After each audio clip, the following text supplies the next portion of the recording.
The words hit me like a punch to the gut, delivered with the casual cruelty that only comes from someone who's forgotten you're human.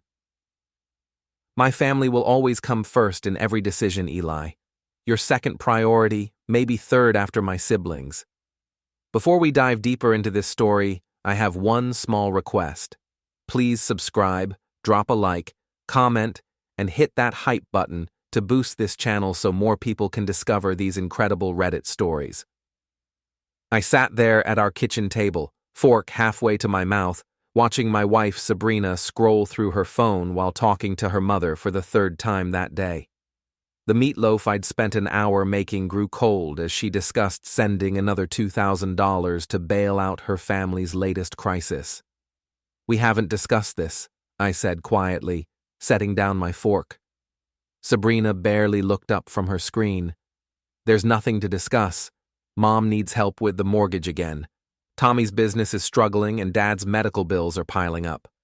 Family comes first. Your family, I corrected. Not ours. That got her attention. Those green eyes that had once looked at me with love now held nothing but irritation. Don't be selfish, Eli. We're married. Your money is our money, and our money goes to what matters most. And I'm third on that list.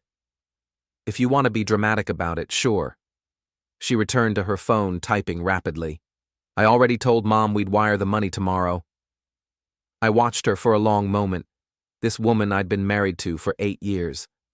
Sabrina Warren, real estate agent extraordinaire, with her perfectly styled blonde hair and designer clothes that cost more than most people's rent. She'd been beautiful when we met, but somewhere along the way, that beauty had become a mask for something uglier underneath.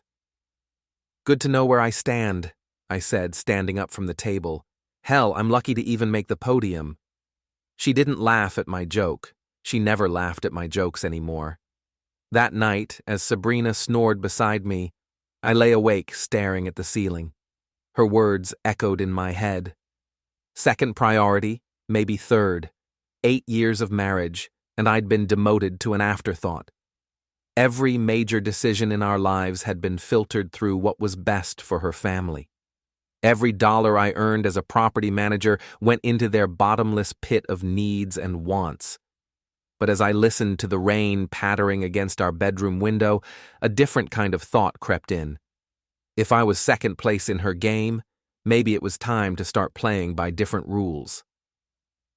The next morning, I woke up early and drove to the bank before work. I opened 3 new accounts, checking, savings, and a business account for the LLC I'd been considering. By lunch, I'd moved $40,000 from our joint accounts into my personal ones. Not enough for Sabrina to notice immediately, but enough to start building something she couldn't touch. I called my old friend Casey, who ran a locksmith and security business downtown. I need some advice on safes and surveillance systems, I told him. Finally getting paranoid in your old age? Casey laughed. He'd known me since high school, back when I was the skinny kid who got picked on and he was the class clown who made everyone laugh. Something like that. Can you come by the house this weekend? Sabrina's going to her mother's. Sure thing, buddy. You sound different. Everything okay? I watched through my office window as people hurried past on the sidewalk below, everyone rushing to their own priorities, their own problems. Everything's about to be a lot better.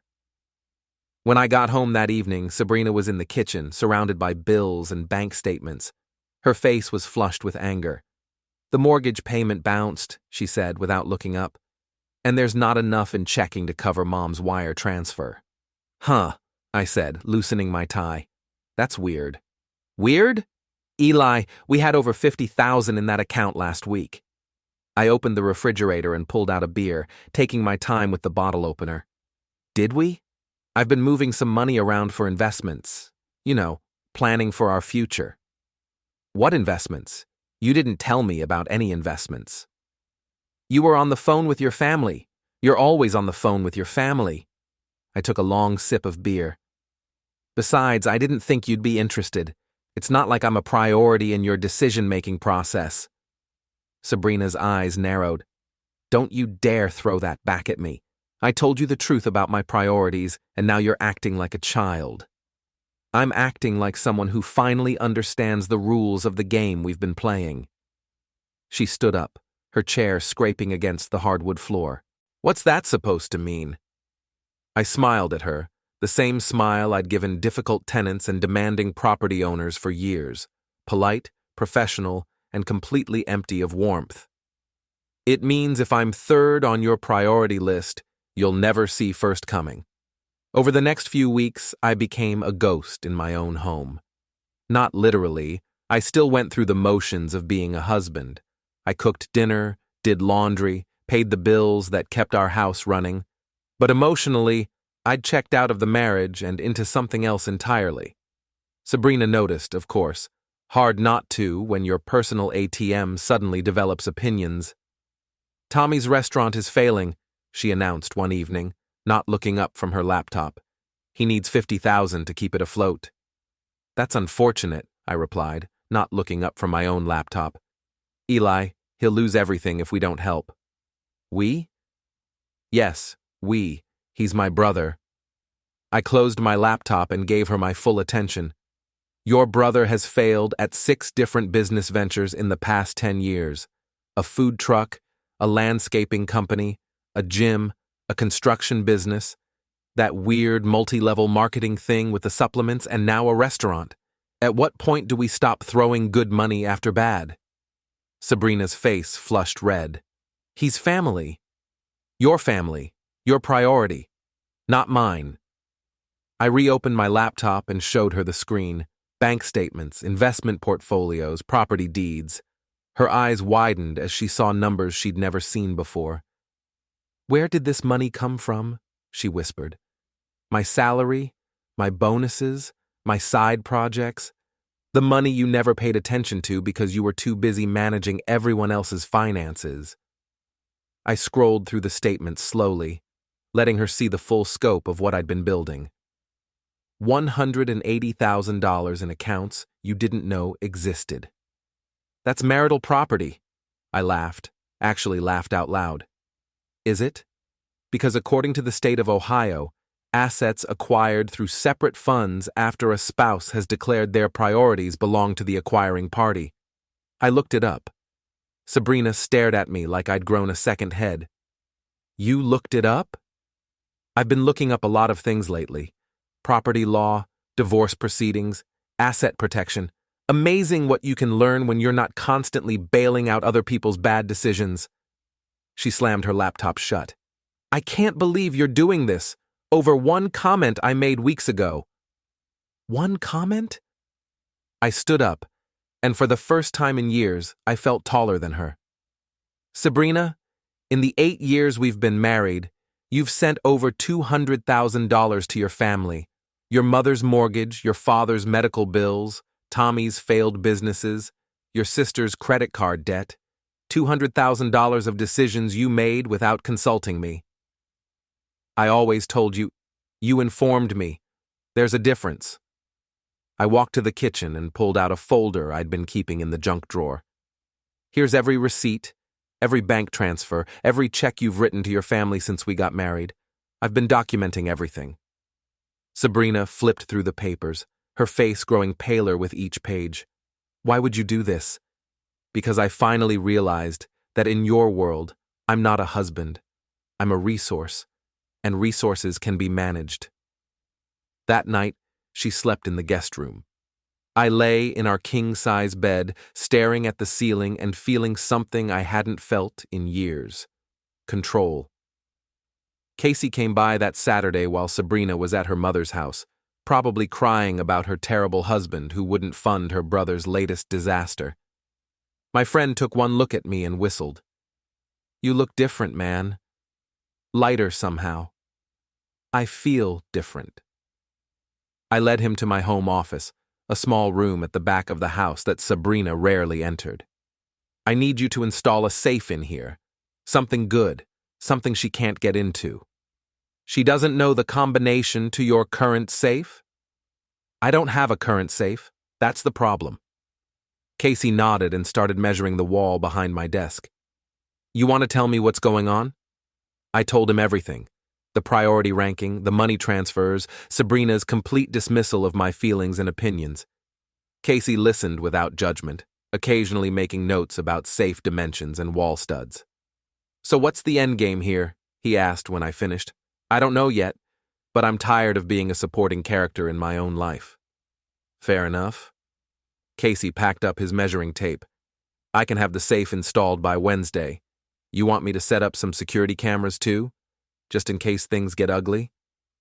"What kind of cameras?" "The kind that record everything and upload to a cloud server she can't access. Trust me, if this goes where I think it's going, you'll want documentation." I thought about it for exactly 3 seconds. Do it.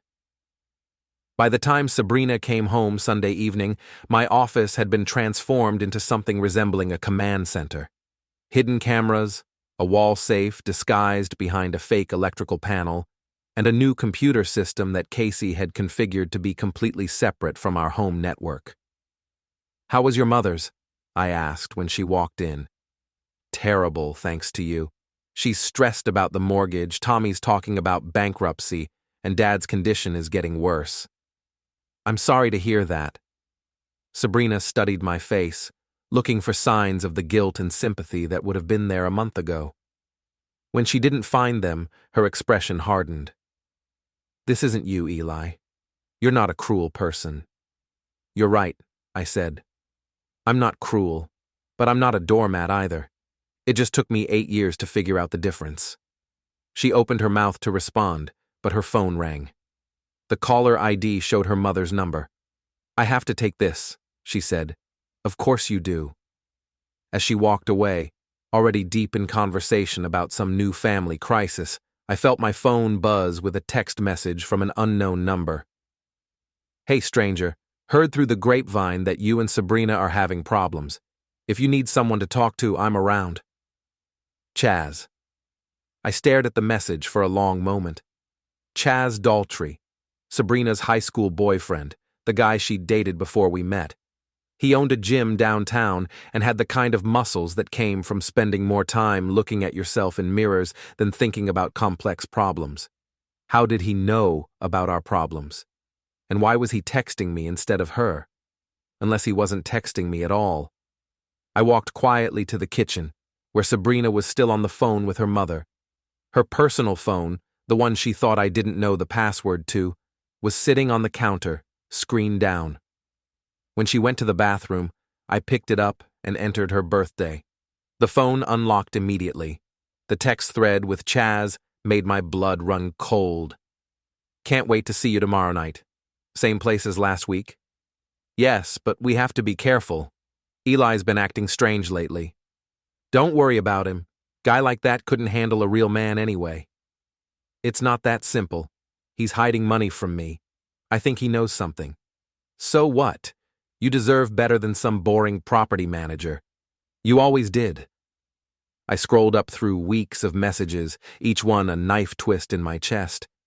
They'd been meeting at a motel outside town every Tuesday and Thursday night, when Sabrina told me she was showing houses to evening clients. But as I read through their conversations, something strange happened. The pain and betrayal I expected to feel was replaced by something else entirely. Satisfaction, because now I knew exactly what game we were playing, and I finally had all the pieces I needed to win. I put her phone back exactly where I'd found it and walked to my office. I had work to do.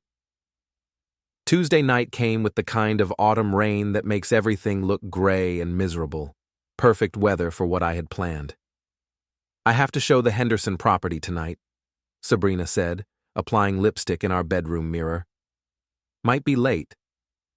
"Drive safe," I replied, not looking up from my book. "Roads are slick." She kissed my forehead, a gesture so automatic and meaningless it might as well have been a handshake.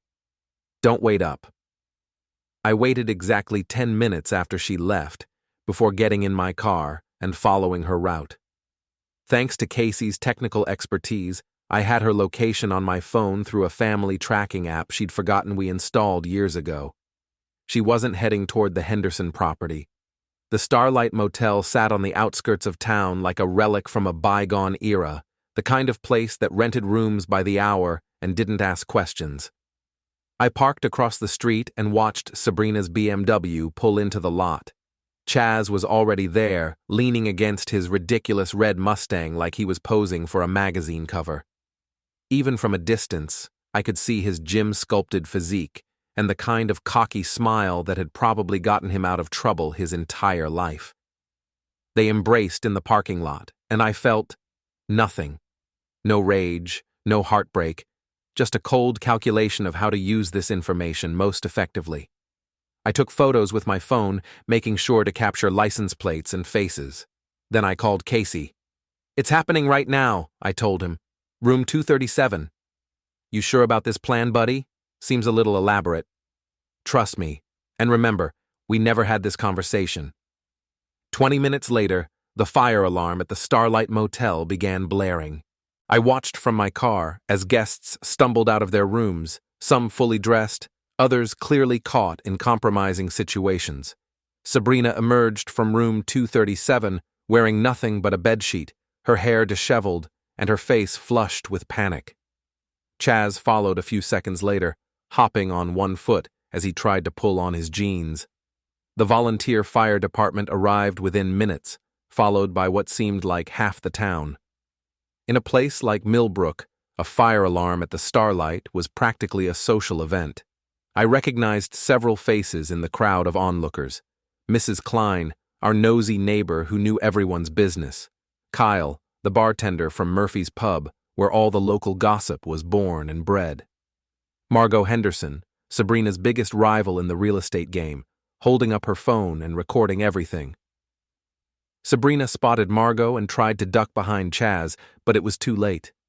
The damage was done, captured in high definition and probably already uploaded to social media.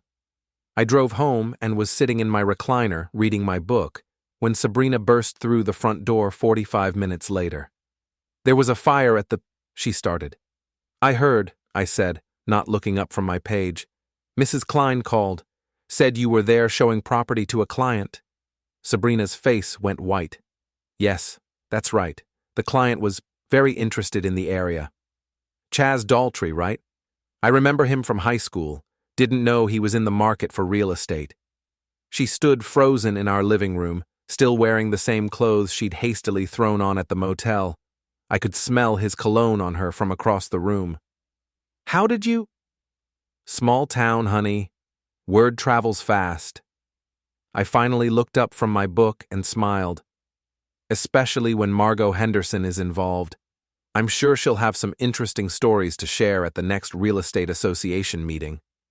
Sabrina sank into the couch like a deflated balloon. "Eli, I can explain." "No need. I understand perfectly." I closed my book and gave her my full attention. "You've been very clear about your priorities. I'm third on your list, remember? I guess Chaz made it to second.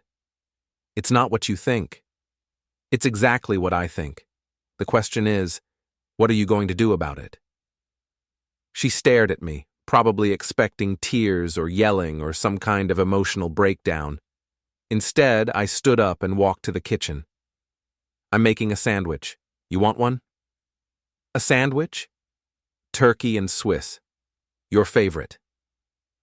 Sabrina followed me to the kitchen, moving like she was walking through a minefield. "Aren't you angry?" "Why would I be angry? You told me where I stood in your priorities. I respected that. Now you're just being consistent." I pulled ingredients from the refrigerator, taking my time with each step. Bread, mustard, turkey, cheese. Normal domestic activities that felt surreal given the circumstances. "So what happens now?" she asked quietly. "Now?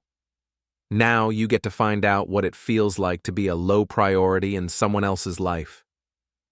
I finished making my sandwich and took a bite. It tasted better than anything I'd eaten in months. The next morning, Chaz discovered that his precious Mustang had been vandalized in the gym parking lot. Someone had keyed second place into the paint on his hood and slashed all 4 tires. I learned about it from Kyle at Murphy's Pub, where I'd stopped for lunch. "Heard about the excitement at the Starlight last night," Kyle said, wiping down a glass with studied casualness. "Small town," I replied, sipping my beer. "Also heard about Chaz's car. Real shame. That was a nice ride." "Karma's a funny thing."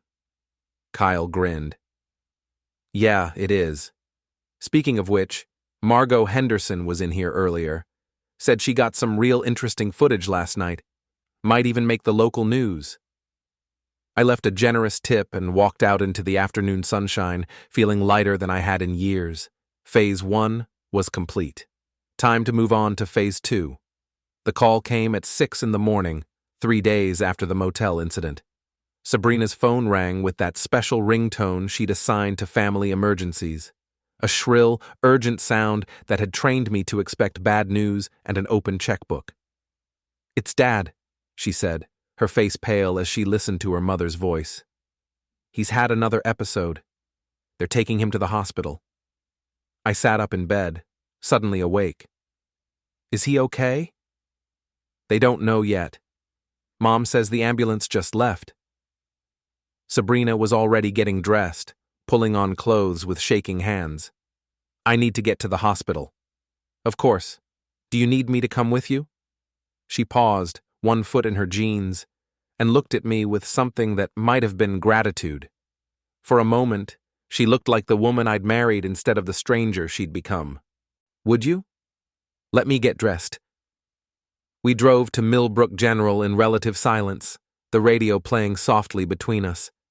It felt almost normal, like the old days when we were actually partners instead of adversaries. But the illusion shattered the moment we walked into the hospital waiting room. Sabrina's family had assembled in full force. Her mother, Vivian, a woman who treated every minor inconvenience like a personal tragedy.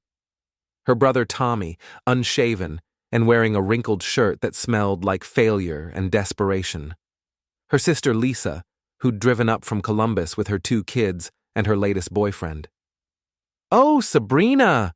Vivian threw herself into her daughter's arms. "It's terrible. The doctors say he needs surgery, but our insurance won't cover it all. We're looking at $30,000 out of pocket." I watched the familiar dance begin.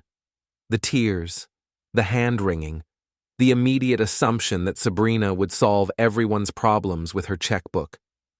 What was different this time was Sabrina's reaction.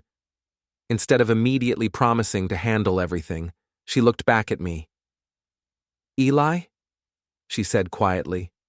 "Can we talk?" We stepped into the hallway, away from her family's expectant faces. "I know things have been bad between us," she said, "but this is my father. He raised me. He walked me down the aisle at our wedding. I can't let him suffer because of money." I studied her face, looking for signs of manipulation or calculation. Instead, I saw genuine fear and love for her father. It was the most human she'd looked in months. "What exactly are you asking me?" "I'm asking you to help my family one more time, please. Your family, not our family." Her face crumpled. "Don't do this now, Eli. Not with Dad in surgery." I looked through the waiting room window at her assembled relatives. Tommy was already on his phone, probably calling his bookie or his dealer or whoever else he owed money to this week. Lisa was arguing with her boyfriend about something. Vivian was holding court with the nurses, making sure everyone knew how much she was suffering. "Call your siblings," I said finally. "The family that comes first in all your decisions. Ask them to contribute." "They don't have any money." "They never have any money, Sabrina. But they always have needs." I leaned against the hospital wall, suddenly tired. "Tommy drives a BMW. Lisa just got back from a cruise. Your mother redecorated her kitchen last month. They have money when it's for things they want." "That's different." "Is it?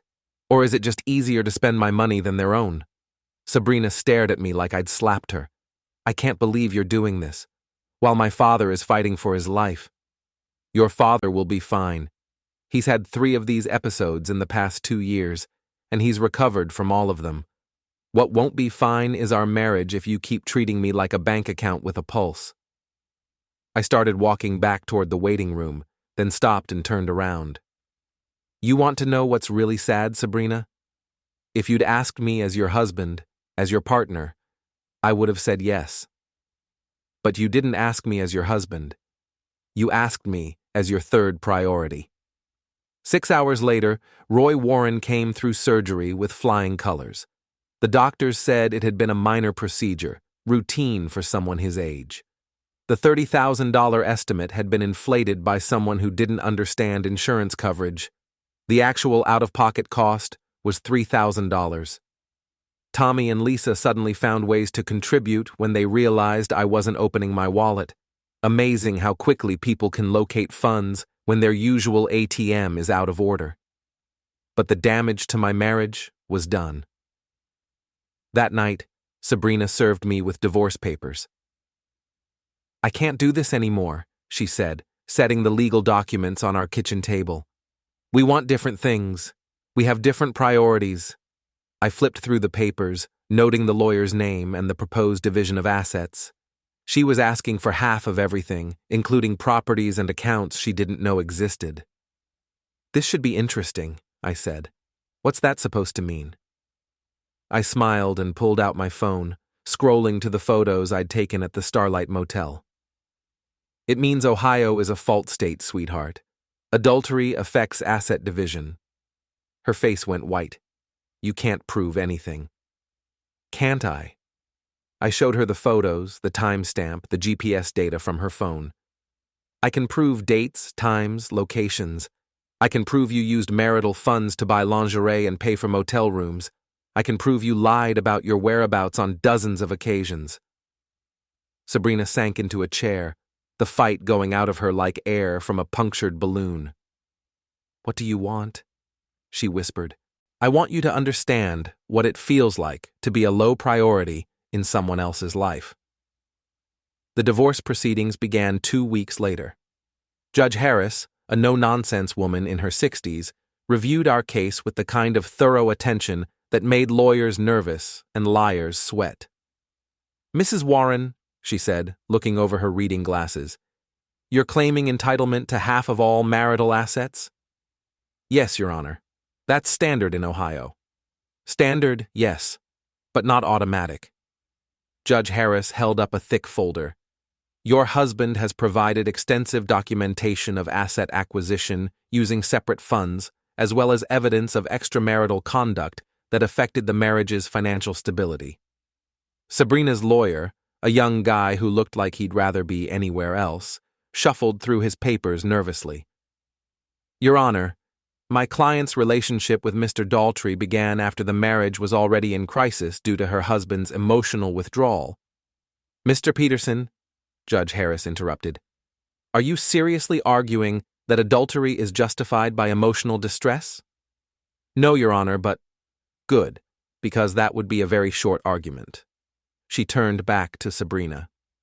"Mrs. Warren, the court finds that assets acquired through separate income streams after documented marital discord belong to the acquiring party.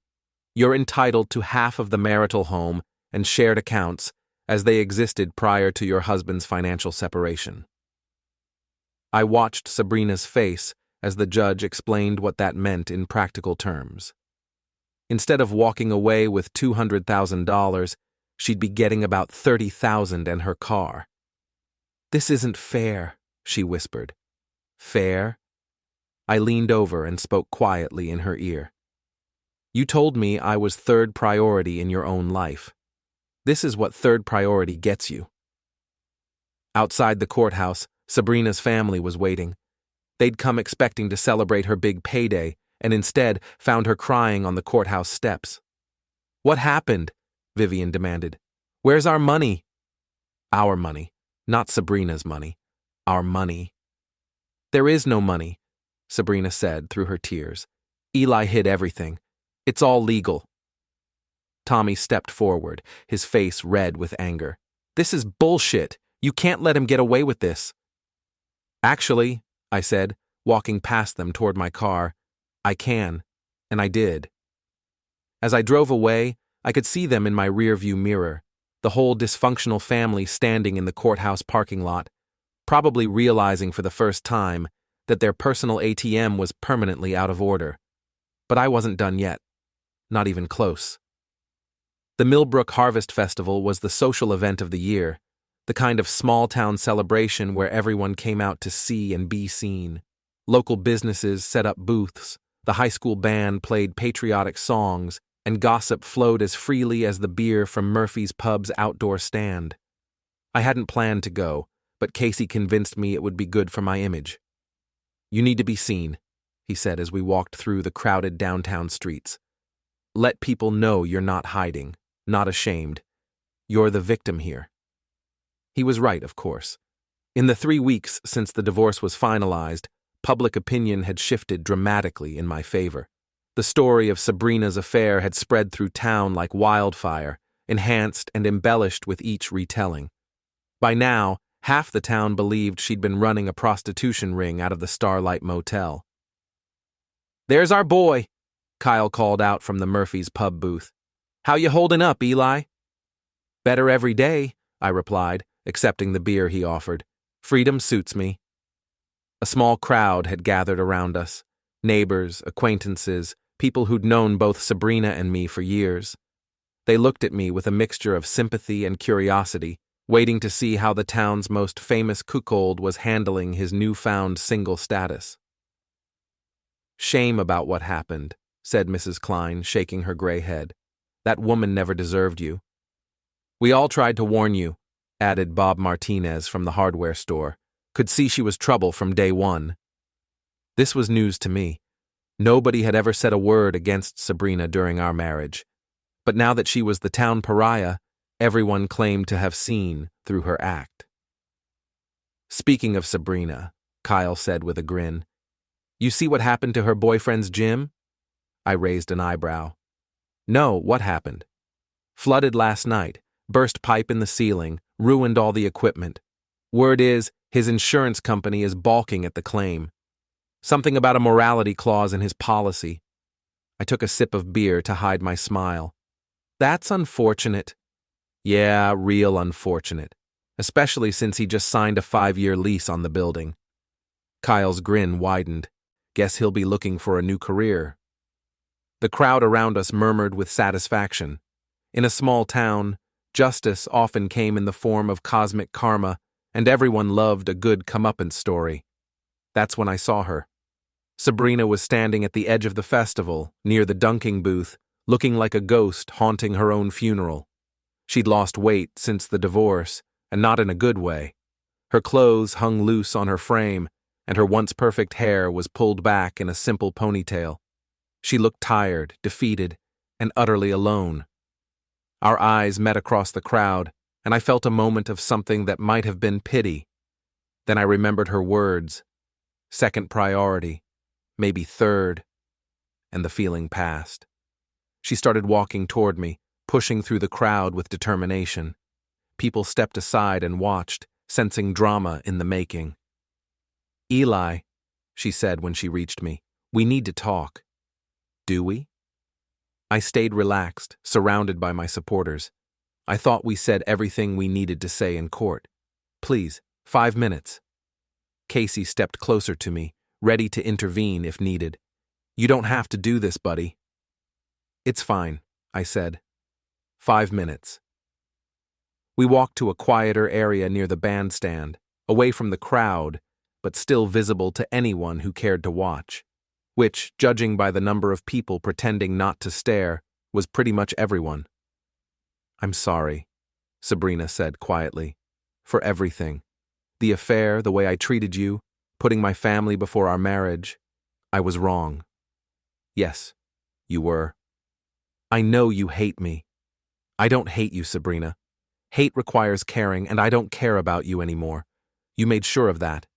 She flinched like I'd hit her. "That's not true. We were married for 8 years. That has to mean something." It meant something to me. Past tense. I looked around at the festival, at the normal people living their normal lives. "You know what's funny? I actually thought about forgiving you. Right after I found out about Chaz, there was a part of me that wanted to work things out." Hope flickered in her eyes. "We could still..." But then, I remembered what you said about priorities, and I realized that even if I forgave the affair, even if I forgave the lies, I could never forgive being ranked third in my own marriage. I didn't mean it like that. Yes, you did. And you know what? You were right to prioritize your family over me, because now I'm prioritizing myself over you. Sabrina's composure finally cracked. I have nothing left, Eli. My family blames me for cutting off their money supply. My friends won't return my calls. I'm working 2 jobs just to afford a studio apartment. And Chaz... She laughed bitterly. Chaz decided I wasn't worth the drama once his gym went under. That's what happens when you build your life on other people's foundations, I said.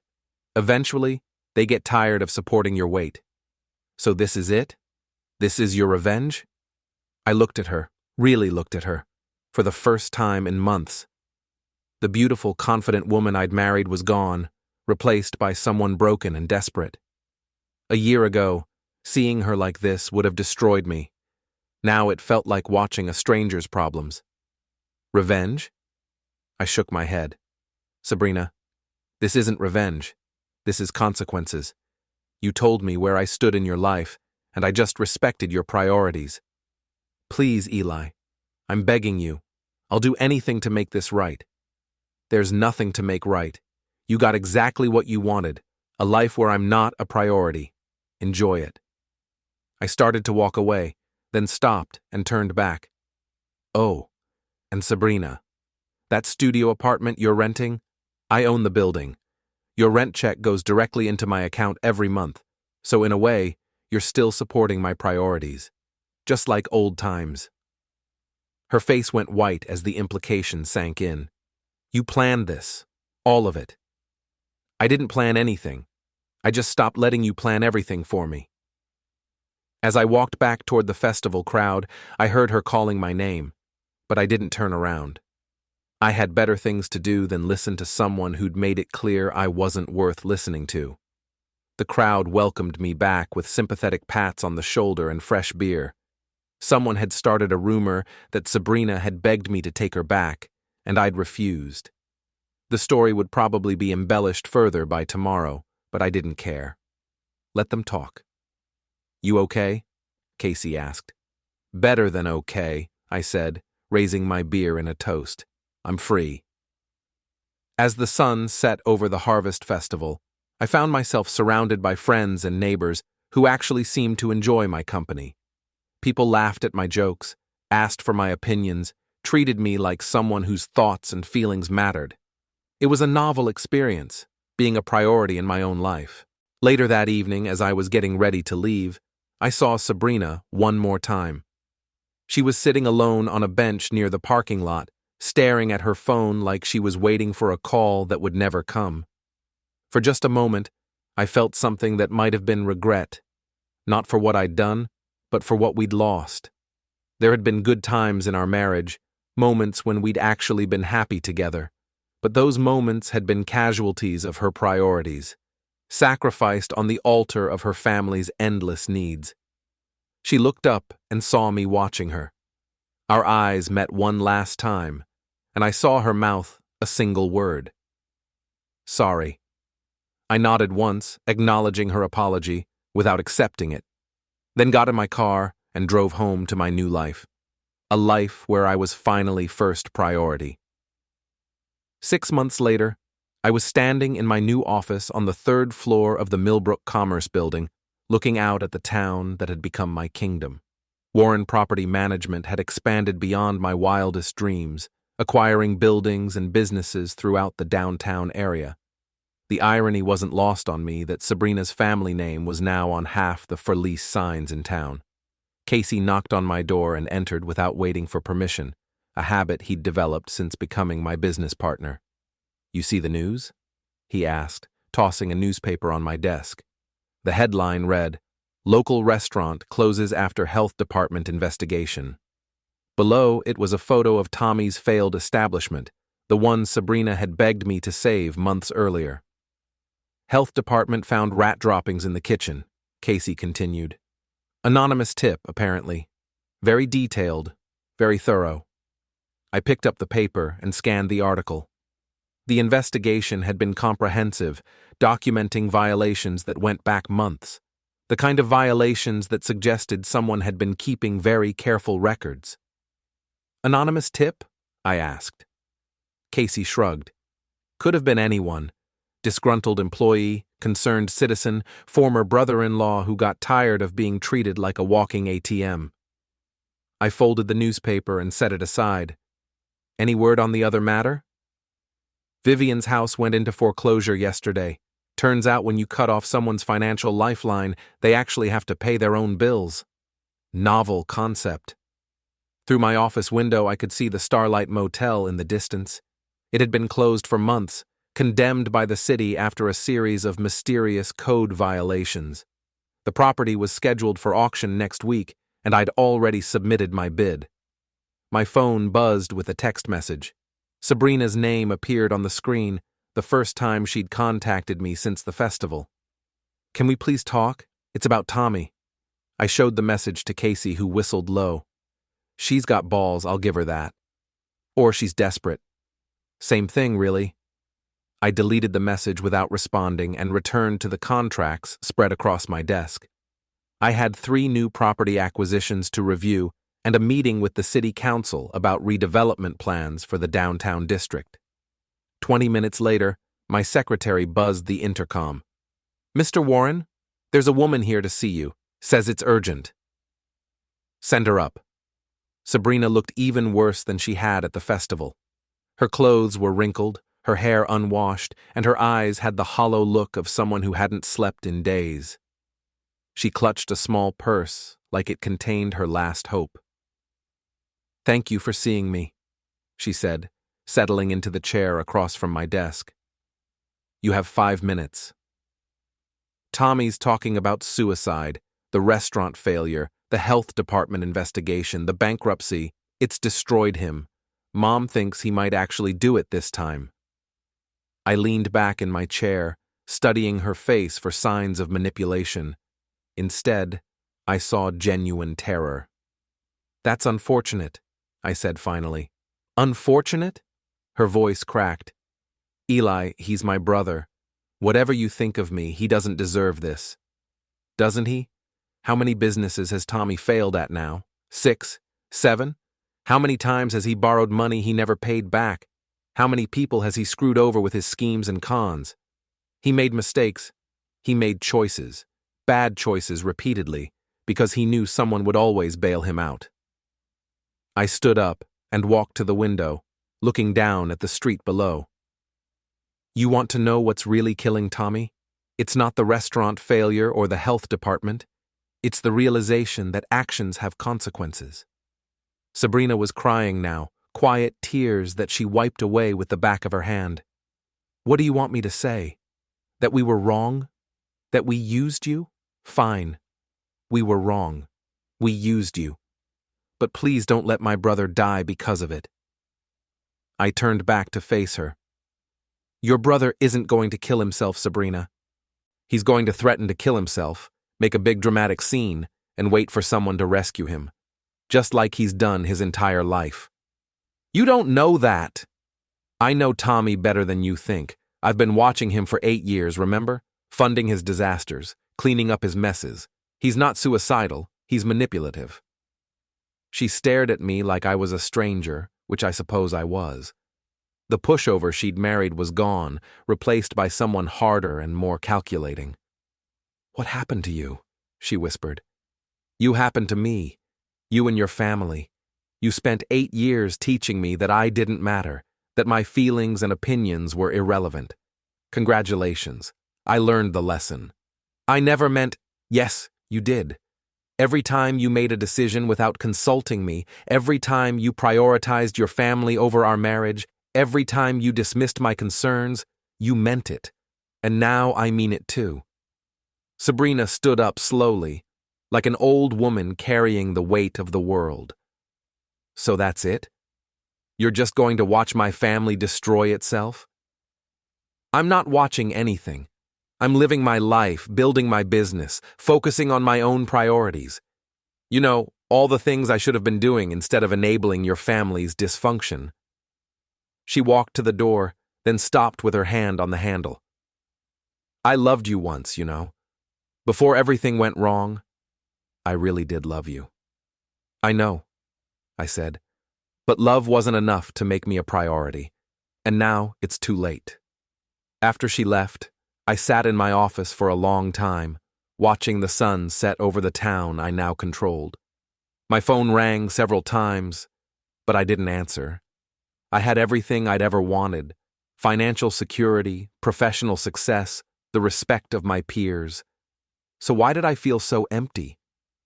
Casey knocked and entered, carrying 2 cups of coffee and wearing the expression of someone who had something important to say. "You want to tell me what that was about?" I explained Sabrina's visit, Tommy's threats, her desperate plea for mercy. Casey listened without interruption, occasionally nodding. "So what are you going to do?" he asked when I finished. "Nothing. It's not my problem anymore." "Isn't it?" I looked at my oldest friend, seeing something in his eyes that might have been disappointment. "What's that supposed to mean?" "It means you've won, Eli. You've beaten them so completely that they're begging for mercy. The question is, what kind of man does that make you? The kind of man who doesn't get walked on anymore? Or the kind of man who's become exactly what he hated?" The words hit me like a physical blow. I started to argue, to defend my actions, but the words died in my throat. Because deep down, I knew Casey was right. I'd spent so long focused on making Sabrina and her family pay for treating me like a low priority that I'd lost sight of who I used to be. The man I'd been before the marriage fell apart wouldn't have taken pleasure in someone else's suffering, even if they deserved it. "So, what do you suggest?" I asked quietly. "I suggest you decide who you want to be. The victim who got his revenge, or the man who's better than the people who hurt him." That night, I sat in my empty house, the house I'd won in the divorce, the house that was supposed to represent my victory, and thought about Casey's words. I'd achieved everything I'd set out to accomplish. Sabrina was broken, her family was scattered, and I was financially secure beyond my wildest dreams. But I was also alone. Completely, utterly alone. I picked up my phone and scrolled through my contacts, looking for someone to call, someone to share my victory with. But everyone in my life was either a business associate or someone who'd only started paying attention to me after I became successful. The only person who'd ever really known me, who'd seen me at my worst and loved me anyway, was crying herself to sleep in a studio apartment that I owned. At midnight, I made a decision that would have shocked the man I'd become over the past year. I got in my car and drove to Sabrina's building. She answered her door wearing an old robe and the kind of exhausted expression that comes from too much crying and not enough sleep. "Eli, what are you doing here?" "I came to tell you that Tommy's restaurant investigation is over. The health department found the violations were based on fabricated evidence. His license will be reinstated next week." Hope flickered in her eyes. "Really? Really?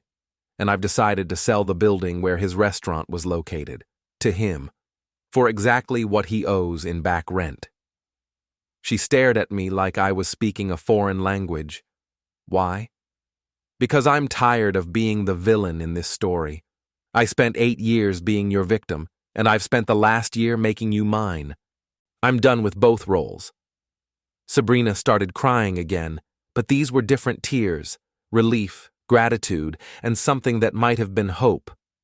"Does this mean—" she started. "No," I said gently. "We're not getting back together. Too much has happened, too much trust has been broken. But we don't have to be enemies either. I don't understand. After everything I did to you, everything my family did—" "Your family treated me badly because you let them, but I chose to stay, chose to enable them, chose to be a victim. We all made choices, Sabrina, bad ones, but we don't have to keep making them." I turned to leave, then stopped and looked back at her one more time.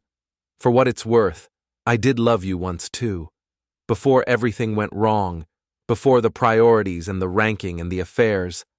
I loved you enough to spend 8 years trying to make you happy. That has to count for something. As I walked back to my car, I felt something I hadn't experienced in over a year. Peace. Not the cold satisfaction of revenge, but the warm relief of finally letting go.